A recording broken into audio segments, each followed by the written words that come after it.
Hola, hola, ¿cómo les va? Bienvenidas, bienvenidos a Exponencial, este espacio a través de todas las plataformas de la televisión pública, plataformas digitales, para entender cómo la inteligencia artificial está cambiando la forma en que vivimos, en que trabajamos y en que también hacemos negocios. Este espacio, este encuentro es posible gracias al auspicio de Amazon Web Service y nos acompaña aquí en el estudio Felipe Ramírez, Country Manager de Amazon Web Service. Felipe, bienvenido. Gracias por la invitación. Luz María García, gerenta general de la Asociación Chilena de Empresas de Tecnologías de Información. Luz María, bienvenida. Muchas gracias. Y don Jorge Welch, presidente de la Asociación de Emprendedores de Chile. Jorge, bienvenido. Muchas gracias por la invitación. A ver, la primera pregunta, un poco para iniciar la conversación, partimos contigo, Felipe, tiene que ver con, a ver, la inteligencia artificial en los negocios, ¿hoy es una promesa o es una realidad? Bueno, yo creo que es una realidad. La inteligencia artificial es este tipo de tecnologías que cada cierto tiempo aparece y son absolutamente disruptivas, que permiten transformaciones exponenciales, como ¿cómo se llama el nombre del programa? Que en definitiva genera resultados que de otra forma serían muy difíciles de obtener. Y yo te diría que hoy día el nivel de penetración que tiene en las distintas compañías es bastante amplio. Nosotros en AWS, fíjate, hicimos un estudio que se llama Unlocking the AI en Chile. Y en Chile, solamente para darte una idea, hoy día cerca ¿cómo se llama? Del 45% de las empresas ya utilizan inteligencia artificial en Chile. Y eso es un crecimiento... ¿Grandes, pequeñas, todas o...? Todas, todas. Eso, cuando tú lo llevas por la cantidad de empresas, es una compañía cada 5 minutos se incorpora a esto. Mira. ¿Sí? Y otra cosa interesante que arrojó este estudio, respondiendo también a tu pregunta, es que el 89% de las compañías encuestadas dice que tuvo un aumento en los ingresos. ¿Sí? Ahora, ¿de cuánto? En promedio del 12%. Entonces, ahí tenés un beneficio concreto medido respecto de la comunidad de compañías que la están utilizando. Sí, Luz María, tu visión, ¿promesa o realidad? No, realidad absoluta. Y lo digo con mucha convicción porque efectivamente, y siguiendo el punto que decía recién Felipe, no solamente en las compañías se ve un resultado de crecimiento efectivo, sino que también ya se está visualizando en las economías del mundo que al menos el 14% de su Producto Interno Bruto se está impactando positivamente de poder verse incrementado. Entonces, sin duda es una tremenda realidad. Sin embargo, tenemos que apoyar principalmente con más fuerza quizás a los segmentos más pequeños, más bajos de las mismas empresas, de las organizaciones.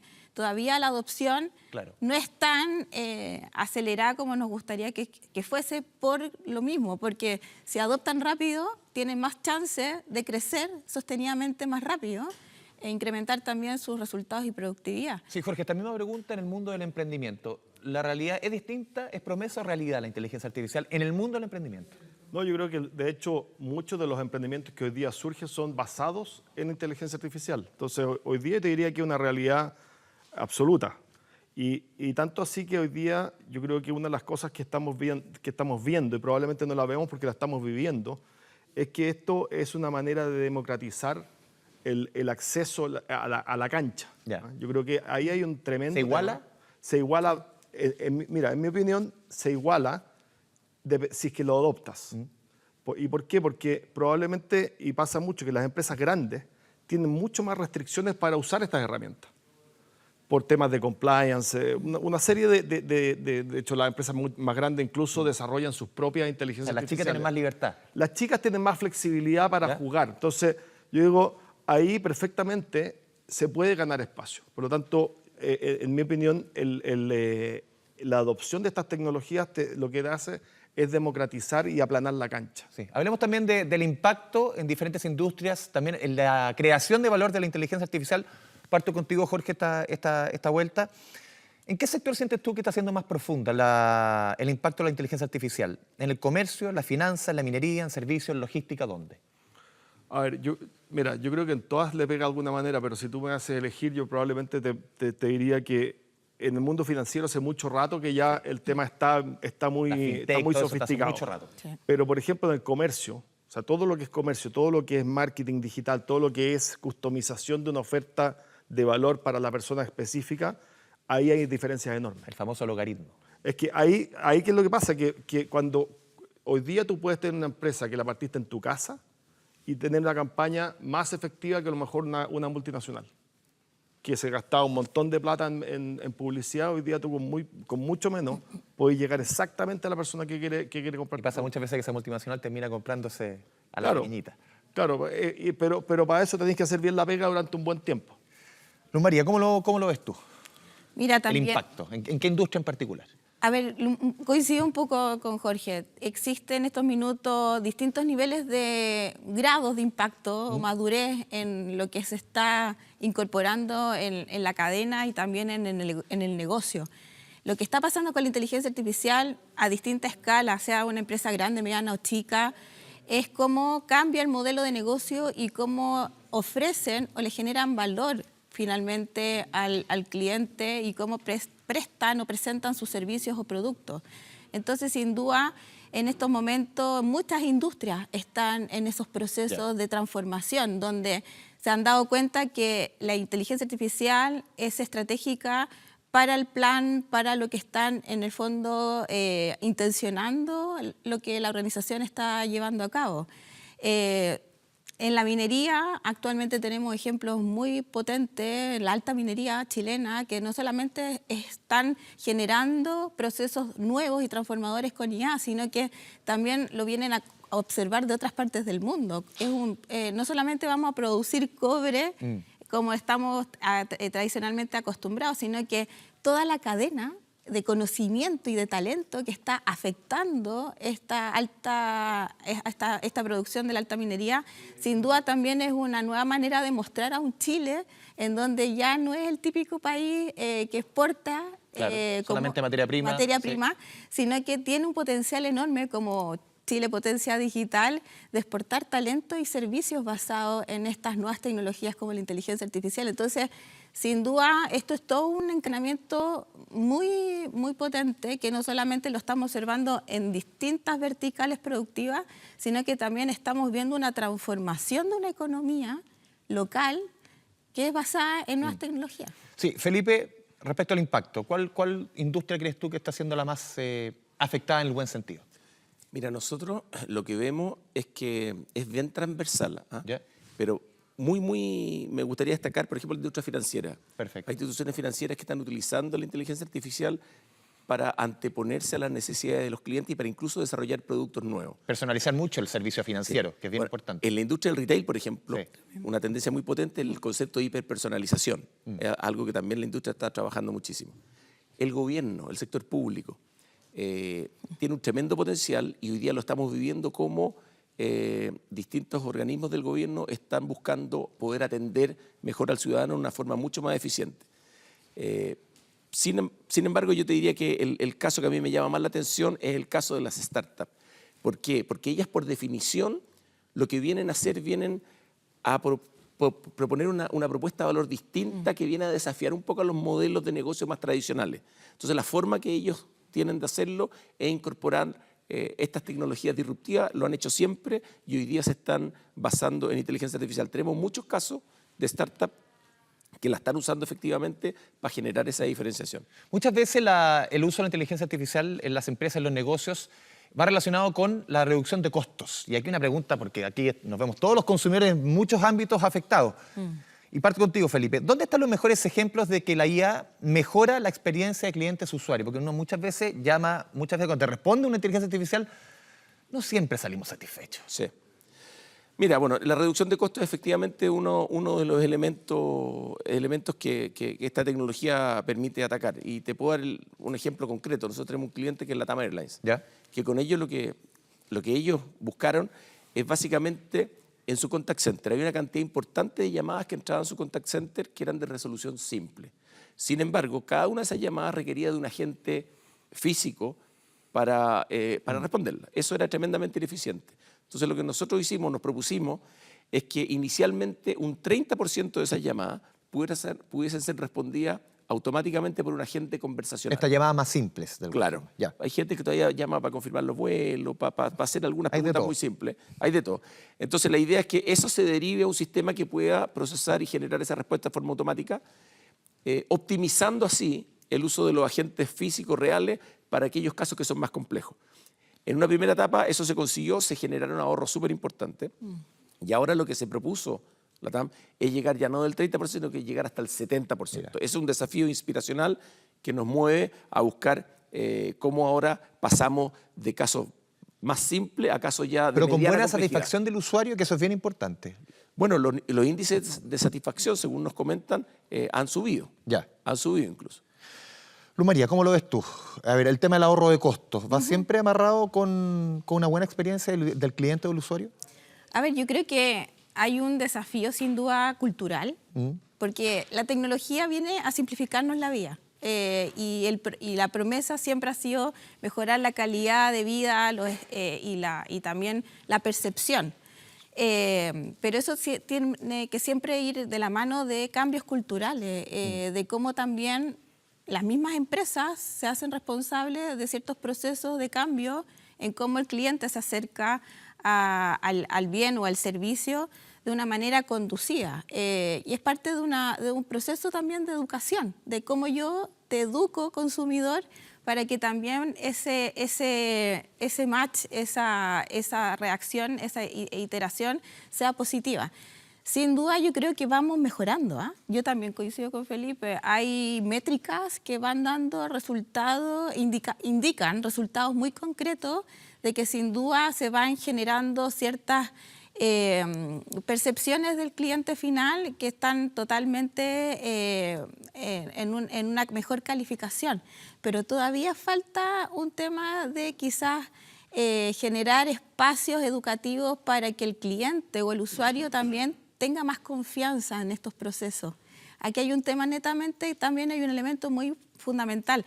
Las tecnologías tienen que ir de la mano de mucha comunicación clara y formación clara para que las confianzas que necesitamos gestar en el cliente, usuario, ciudadano, sea parte de un proceso sinérgico y multiplicador para que esto efectivamente ocurra lo que queremos lograr con la efectividad de estas tecnologías. Sí, Jorge, ¿cómo ves tú este tema de reducción de costos versus, entre comillas, la satisfacción del cliente?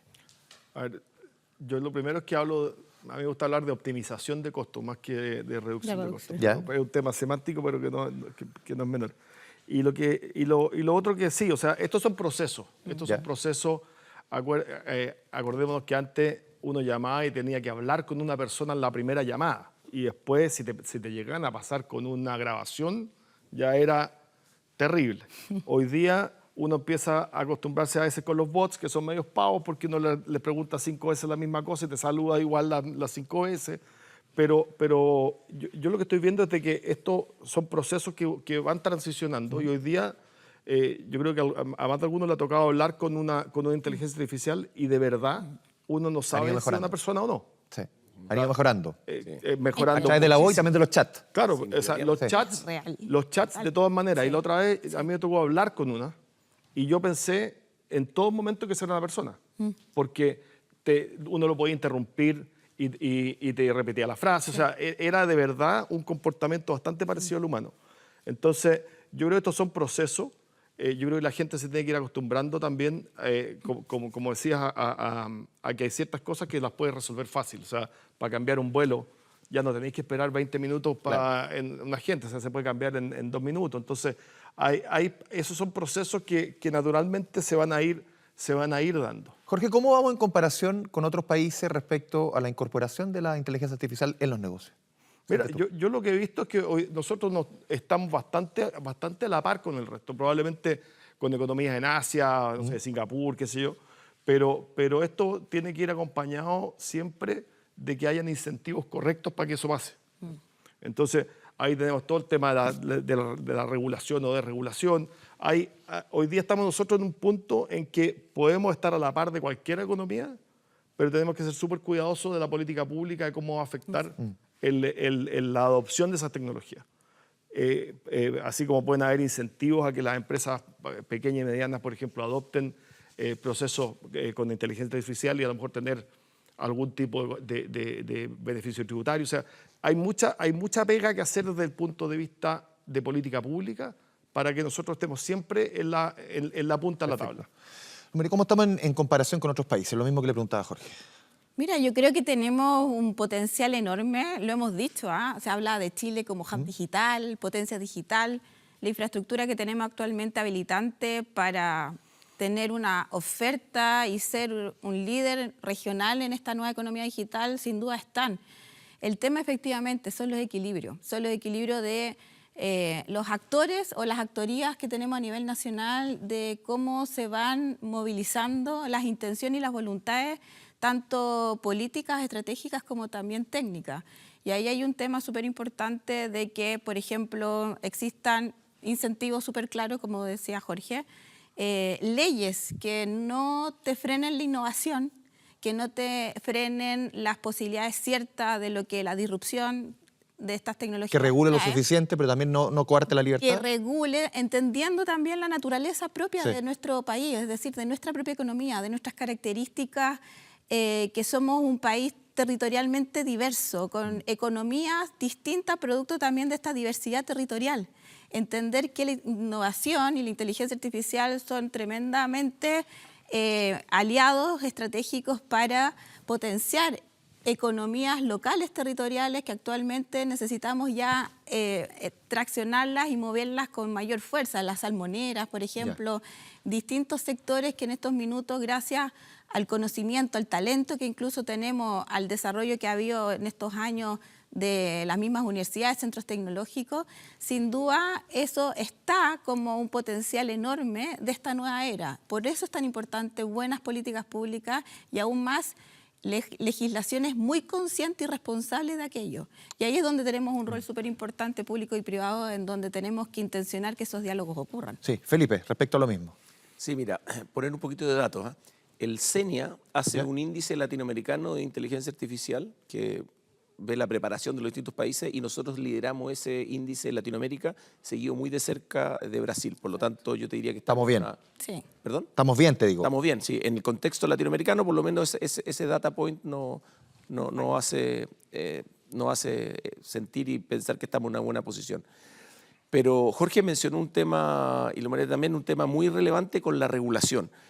Y mira, en Europa, que es típicamente el lugar donde Chile ha estado mirando, es una región donde existe una regulación bastante fuerte. Solo para que tengas una idea, las compañías en Europa, de cada $100 que invierten en inteligencia artificial, tienen que dedicarle $40 a temas de compliance. 40 de cada 100. En Chile, el mismo estudio que te mencionaba al inicio, dice que cada $100 que se invierten, solo 19 van a temas de compliance. ¿Debiésemos apuntar hacia ese ejemplo europeo que dices tú? Yo creo que no. ¿Ya? Yo creo que no, porque de hecho ese modelo europeo viene un poco de vuelta. Yo creo que... ¿A un punto medio? Sí, porque tú dijiste Llegar, algo no sé, a muy los 30, clave. digo yo. ¿Ah? De 16 a 40 llegar a los 30, no sé. Sí, yo creo que... Ojalá 8. Es que tú mencionaste algo muy importante, ese balance entre realmente cuidar aquellas cosas que queremos cuidar, Sin frenarla. pero sin frenar la innovación. Claro. Y si tú te das cuenta, hoy día existe un modelo americano y un modelo europeo. Si yo te pregunto, nómbrame una empresa líder de inteligencia artificial europea, ¿podrías nombrar alguna? No. Bueno, eso te hace, y no es que la gente en Estados Unidos sea más inteligente que en Europa, sino que lo que pasa es que los incentivos, como tú bien decías, en Estados Unidos han estado ahí para que la gente innove y en Europa no. Entonces, la pregunta que nos tenemos que hacer nosotros, sobre todo dado esto que estamos viendo, es hacia dónde debemos apuntar. ¿Sí? Y yo creo que debemos apuntar más hacia un modelo americano. Hablemos también de retos en la implementación. Por ejemplo, si una pyme, Felipe, nos está viendo en este espacio, a través de todas las plataformas digitales de la televisión pública, a ver, ¿cuáles son los errores más comunes que están cometiendo al momento de implementar la inteligencia artificial en su organización? Y una segunda patita, ¿por dónde debe partir si quieren aplicarla de buena manera? ¿Cuáles son los errores y cómo, entre comillas, enmendarlo? Sí, es que están súper conectadas las dos preguntas. Yo creo que el principal error de las compañías grandes y chicas es cuando dicen, ¿sabéis que inteligencia artificial? Hagamos algo entretenido. Porque hay mucha gente que le gusta la tecnología, lo pasa bien implementando estas cosas, pero si tú haces algo entretenido que no está relacionado con el objetivo de tu negocio, puede ser extremadamente exitoso, puede resultar súper bien la idea, pero no va a tener ningún impacto real. Por lo tanto... O sea, muy entretenido, pero no tiene ningún impacto. Ningún impacto concreto. Entonces, nuestra recomendación es partir desde la concepción de este tipo de iniciativa, relacionando aquellos desafíos, aquellos dolores del negocio, súper claramente, de manera de buscar soluciones que vayan a pegarle justamente a un indicador o un par de indicadores relevantes, medibles. Si tú haces eso, puedes que no te vaya perfectamente bien la primera vez, pero ¿qué pasa? Como esto es un proceso iterativo, porque hay mucha experimentación acá. Entonces tú no te fue perfectamente bien o no como tú esperabas, esa idea la tomas, la pivoteas y sigues en otra dimensión de la idea, hasta que finalmente puedes La vuelta llegar un a poco más resultados. larga, en el fondo. La vuelta un poco más larga. Y eso pasa siempre con aquellas tecnologías que son nuevas. Porque no existe, por definición, no existe una historia muy, muy larga respecto de las cosas que se hicieron bien o que no se hicieron bien. Por lo tanto, hay mucho de experimentación. Y eso es fundamental, que en Chile yo creo que nos cuesta un poquito, sobre todo a las corporaciones más grandes, es estar dispuesto a fallar. Hoy día la experimentación va mano a mano con la posibilidad de fallar. O sea, siempre se dice que un emprendedor tiene, tú lo sabes bien, Jorge, no sé, caerse 1, 2, 3 veces. En el fondo Bueno, y eso lo que hace es te fortalece, te da una perspectiva distinta, y eso nosotros tenemos que acostumbrarnos cada vez más para poder obtener resultados concretos y de alto impacto con la implementación de soluciones de inteligencia artificial. Sí, María, lo mismo que le preguntaba a Felipe, ¿cuáles son los errores más comunes que están cometiendo las organizaciones y también cuál sería un consejo por dónde debiesen partir? Si mañana quieren empezar a aplicar la IA. El error tan tradicional y tan local chileno es poner la carreta entre los bueyes. ¿Ya? Y eso no puede ocurrir con estas tecnologías y las que vengan. Primero, entender el para qué lo voy a ocupar. Ya seas una gran, pequeña, mediana. ¿Qué quiero hacer? ¿Qué Lo primero. quiero hacer? ¿Qué Ya. quiero lograr? Eso es súper claro y para eso tienes que tener de base un plancito, un plan estratégico muy claro, muy delimitado, en donde eso te permite intencionar de manera clara el uso de la inteligencia artificial. Segundo, liderazgo claro. ¿Quién va a liderar esto dentro de la organización? Es súper importante que esto sea liderado desde arriba, desde no solamente el gerente general, sino que incluso hasta de sus directorios, que si tienen un directorio grande, chico, mediano, los directores, todos los actores, los sponsors de la organización, de alguna manera estén muy alineados con esto. Y lo otro que no se pueden olvidar es el talento, cómo yo voy subiendo al carro a mi organización, cómo los voy entrenando, no solamente cómo Capacitando. Capacitando, no solamente Que es cómo... una pata coja en nuestra economía. Pero no solamente esto se resuelve incorporando talentos nuevos con nuevas habilidades. Los que tengo. Sino que ya los que tengo también subirlos, porque es importante que todos conversen. La inteligencia artificial la tiene que manejar desde el comercial. Esto no es un tema que a veces siempre dicen ya, los tecnológicos. Es una política institucional, dices tú. Exactamente. Y eso te va a evitar muchas problemáticas que sin duda son sumamente salvables si tú lo planteas en esa lógica y vas a mitigar muchas malas experiencias y un poco lo que decía Felipe. Seamos una cultura de ensayo-error, no le tengamos miedo al ensayo-error. Ocupemos la lógica de los sandbox, de los areneros, como los niños cuando Es que hoy día el juegan. fracaso está súper castigado. Pero es que con esa cultura de punitiva no vamos a entender de que las tecnologías vienen a ayudarnos a resolver todas esas complejidades que antiguamente nos castigamos. Entonces, hay un tema, por eso vuelvo al punto de preguntas anteriores, hay un elemento cultural, no lo podemos disociar.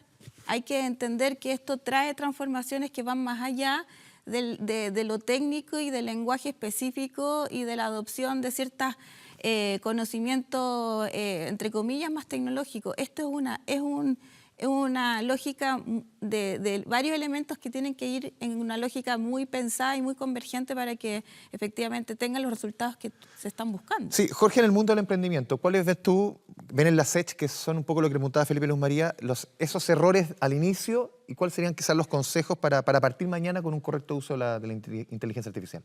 A ver, yo te diría que lo primero es atreverse a hacerlo. O sea, que es la primera decisión de, oye, esto lo voy a hacer, porque muchas veces uno siempre piensa en los startups o cosas así que son hipertecnológicas, pero realmente puede haber alguien que tenga una tienda de flores. Sí. Y dice, oye, es que yo no sé nada de esto. Entonces, lo primero y recursos hay infinitos. O sea, la verdad es que si uno quiere entenderlo y capacitarse, hay por todos lados.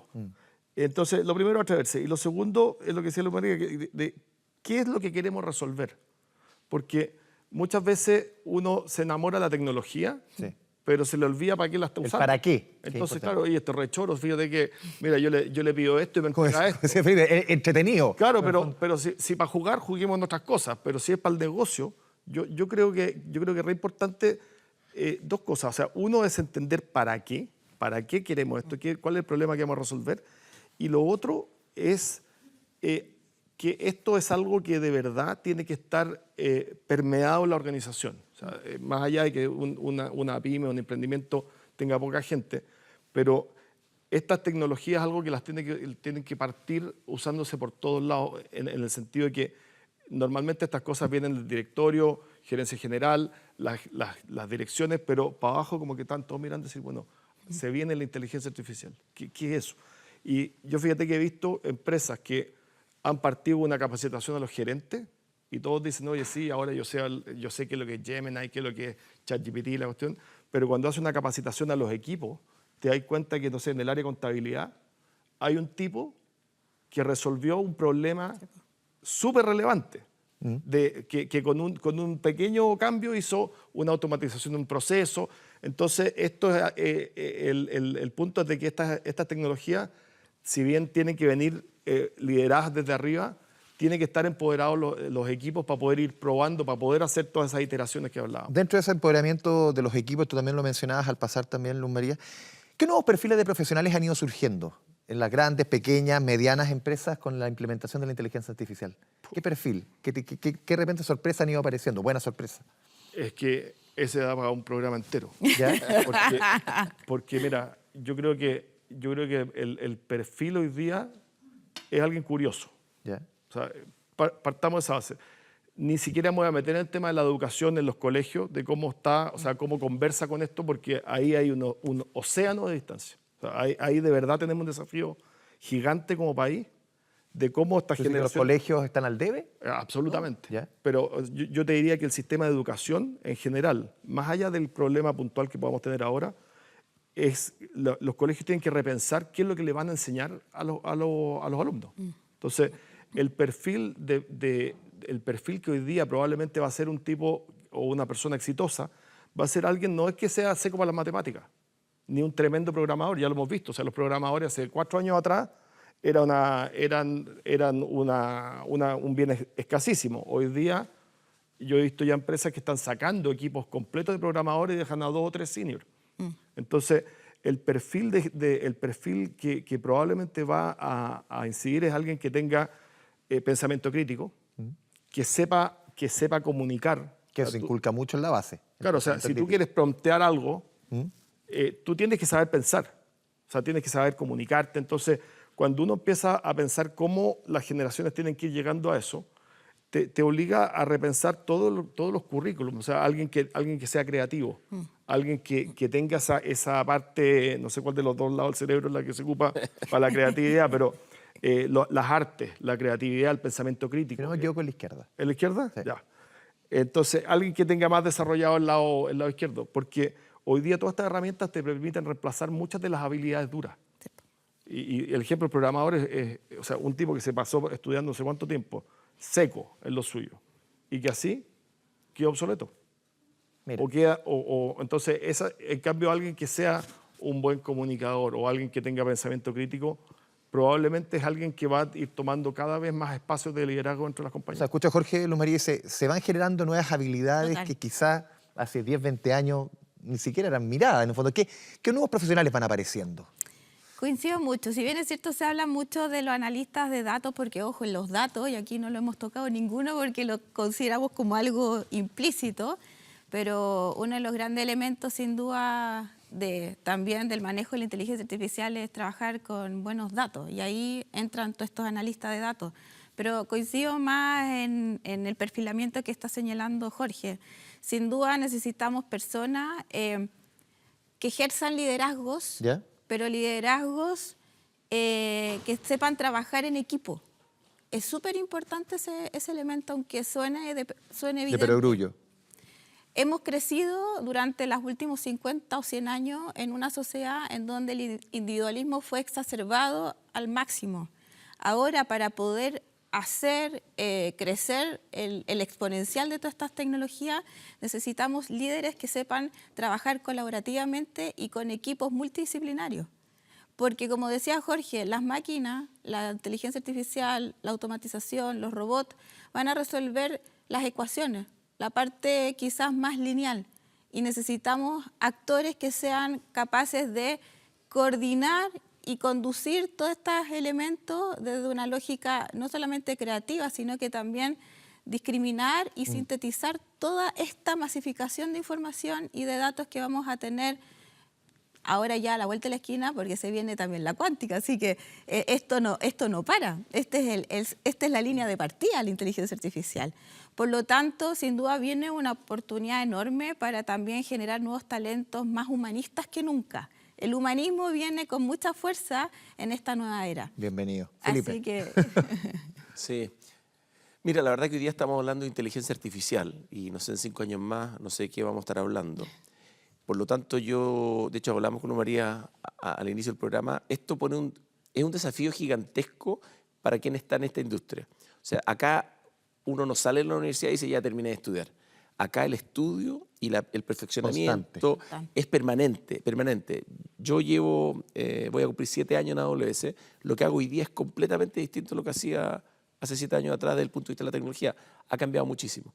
Por lo tanto, hay soft skills que van a ser completamente distintos, esa capacidad de ser curioso, estar aprendiendo permanentemente, la capacidad de liderazgo que tú mencionabas, María, desde el punto de vista de ser capaces de proponer ideas innovadoras que transformen a las organizaciones, eso es súper complicado. En Chile y en general las organizaciones más tradicionales tienden a tener esa filosofía de que hoy si esto funciona, ¿para qué lo vamos a romper? Entonces se va a requerir liderazgo ahí que sea transversal, que permita poner la tecnología como eje central en cómo se hacen las cosas. Y también existen algunos skills que son más técnicos, más hard skills, si tú quieres, y concuerdo 100% con el tema de datos. Hoy día, sin data, no existe inteligencia artificial. O sea, es el insumo principal. Si la data de las organizaciones es una data que no está depurada, que no está actualizada, que no tiene cierto nivel de calidad, puedes poner cualquier modelo, el modelo más sofisticado, y no te va a generar los resultados. Por lo tanto, hay mucho trabajo que hay que hacer ahí. Hablemos de brecha. ¿Cómo evitamos que se genere una brecha que se ensanche, que se agrande entre las grandes empresas, la pequeña empresa? ¿Qué rol deben jugar acá, Felipe? Parto contigo. El Estado, las grandes empresas. ¿Qué rol deben jugar también los gremios? Cuéntanos un poco sobre esto. Brechas. Mira, a ver, primero, es súper importante, y yo te diría que uno de los aportes principales que está haciendo el cloud hoy día, el cloud computing, AWS y otras compañías como AWS, es que ha democratizado la tecnología. Hace 20, 30 años atrás, si tú tenías una idea que requería tecnología, tenías que tener $100.000 en el bolsillo para comprarte un par de servidores para empezar a conversar. Hoy día no. Hoy día no. Hoy día con cualquier cloud provider tú te puedes gastar $50, $100, empezar a pilotear una idea, y si funciona bien, y si no... O sea, en eso la brecha se ha ido... Es que como se ha democratizado, las barreras de entrada son bajas. Perfecto. Eso significa que hoy día, y la inteligencia artificial es válida también para la inteligencia artificial, una gran corporación con una startup tienen el mismo acceso, un acceso muy económico, muy barato, para empezar a pilotear ideas. Eso hace que se iguale la cancha. Después, desde el punto de vista del gobierno, cuando nosotros hablamos de la regulación, ahí también se genera indirectamente una desigualdad, porque si yo pongo una regulación muy complicada, muy compleja, lo que va a terminar pasando es que las grandes corporaciones tienen abogados contratados de planta, por lo tanto ellos siempre van a tener la posibilidad de buscar de qué manera se las arreglan para cumplir con la regulación. Pero una startup no tiene un abogado probablemente. Entonces para ello lo que tú le estás generando es una barrera gigantesca solamente por el hecho de estar en condiciones de cumplir. Y el otro tema que yo diría que es muy importante tiene que ver con el talento. Lo mencionamos en la pregunta anterior tangencialmente, pero hoy día existe una brecha importante. Según IDC, en Latinoamérica existe una brecha de 2.5 millones de personas de tecnología que están faltando hoy día. Y eso nos hace a todos quienes participamos en esto tener una actitud proactiva desde el punto de vista de cómo ayudamos a entrenar a los jóvenes, o cómo hacer reskilling. Tú también hablaste, no usaste esa palabra, pero el concepto del reskilling, ¿no es cierto? Alguien que ya está en una etapa medianamente avanzada o avanzada de su carrera. Subirlo al carro. Que ¿cómo se llama? Que lo que él conoce, lo que él sabe son tecnologías que ya se han ido desapareciendo, deprecando. ¿Cómo pescamos a esa gente? Porque hay gente muy útil, ¿no es cierto? Muy talentosa, la subimos en estas tecnologías nuevas. Entonces yo diría que esas tres cosas son los que nos debería permitir ir reduciendo ese gap.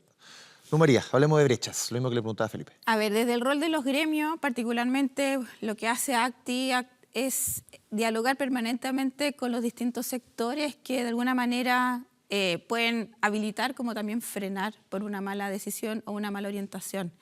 Y ahí es súper importante para evitar mayores brechas o frenar las brechas, es que el Estado, porque aquí voy a hablar del Estado más que del gobierno, porque las leyes no solamente son responsabilidad del Ejecutivo. Aquí hay una necesidad recurrente y permanente de dialogar y conversar y educar con respeto y con sentido también al Parlamento. Es muy importante que los parlamentarios, la Cámara, los senadores, también entiendan de que hay que hacer leyes idóneas y apoyar finalmente estas políticas públicas de la mejor manera, y ahí entra el rol de los gremios, de poder orientar, conversar, darles la información técnica oportuna para que efectivamente no vayamos generando más abismos de los que ya pueden existir por defecto. Y lo otro que también es sumamente importante, las alianzas privadas-privadas. A veces como que siempre hablamos del concepto público-privado, pero por ejemplo, ACTI, que es un gremio de puras empresas de tecnología de la información y comunicación, tiene un deber ser de acercarse a otros gremios de sectores quizás no tecnológicos de base para orientarlos y también decirles, confíen. Alianza privada-privada, lo que dice. Exacto, en el fondo, confíen en lo que se viene con estas nuevas tecnologías, aperturen sus industrias, sumen la adopción tecnológica con sentido y claridad para que esto sea un encadenamiento y efectivamente todos ganemos. Entonces ahí está el rol de conversar con los sectores más productivos, tradicionales, con el comercio y finalmente hacer que esto también se dinamice más allá desde donde viene la cuna de todo. O sea, que esto salga de las conversaciones de la frontera de nicho y avance más allá. Y eso es un rol súper importante que los gremios tenemos que hacer permanentemente. Sí, Jorge. Brechas. A ver... Viene de las pymes, así que... Sí, es que yo creo que la brecha, quizás detenerse a lo mejor un poco en el tema del talento, porque lo que decía Felipe, que estoy totalmente de acuerdo de que hoy día el acceso es parejo, lo que comenté al principio, que esto democratiza y aplana la cancha de una manera que probablemente nunca en los últimos 100 años se había visto, de que nosotros podamos hacer una empresa primero hoy y que podamos contratar por $20 al mes algo que una gran empresa a lo mejor tenía un equipo antes de gente desarrollando. Entonces, ahí hay un tema que yo creo que es súper positivo. Y quizás los dos temas que le ponen un poquito de misterio en qué va a terminar esta película, uno es la regulación, porque efectivamente en la historia uno ve que la regulación va siempre detrás de la realidad. Entonces, la otra vez escuchaba al fundador de Mercado Libre que decía, yo no sé qué están hablando de regular la inteligencia artificial si todavía no sabemos ni siquiera para dónde nos va a llevar. Exacto. Entonces, el tratar de regular algo que no conoces muchas veces te hace pasarte un par de pueblos. Y lo otro, respecto al talento, yo creo que ahí hay un tema que es súper importante porque uno de repente estas discusiones las tiene como en el 1%. Pero si uno va a otros datos que son brutales, particularmente en Chile hay 5 millones de personas que no han terminado el colegio. Entonces uno adultos, dice, estamos hablando. Y jóvenes. Que podrían haber terminado el colegio y no lo han terminado. Por eso. Exacto. O sea, puede ser alguien de 17, 18 años hacia alguien que a lo mejor, no sé, 45 que ya no lo terminó. Entonces, tú dices, con ese porcentaje de la fuerza laboral potencial, la verdad es que es desafiante el poder desarrollar y poder tirar el carro de la inteligencia artificial. Entonces, por eso que ahí hay un tema de reskilling, check, efectivamente, un tema de cómo voy a abordar la educación de los niños que están hoy en el colegio y cómo voy a hacer para retenerlos en el colegio.